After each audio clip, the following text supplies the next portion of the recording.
This is a defibrillator. It might sound high-tech, but it's actually really simple. You don't need any training to use one, and the best part is, you can't do any harm with it. Hi, I'm going to show you how to use a defib. All you do is open it up, turn it on, and then listen for the voice instructions. It literally tells you what to do.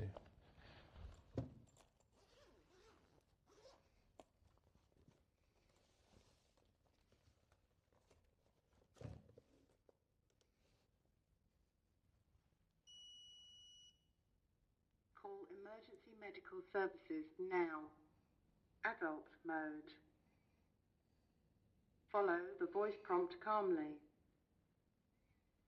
Remove all clothing from chest and stomach. Rip clothing if necessary. Take out the pads from the bottom of the device. Tear open the pads packaging.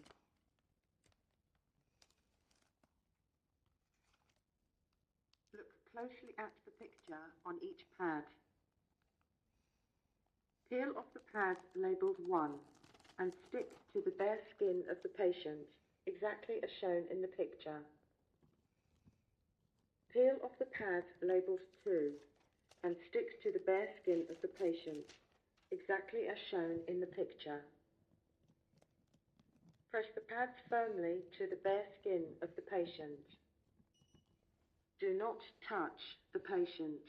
Analysing heart rhythm. Shock advised. Stand clear. Press the flashing orange button now. Shock delivered. Begin CPR now. Press the flashing blue I button for CPR voice prompt. Reanalyzing heart rhythm in 2 minutes. So that's it. You don't need to remember anything and you don't need to guess. It guides you through everything. So, if you ever find yourself in a situation when you might need to use a defib, don't be afraid. These simple steps could save someone's life.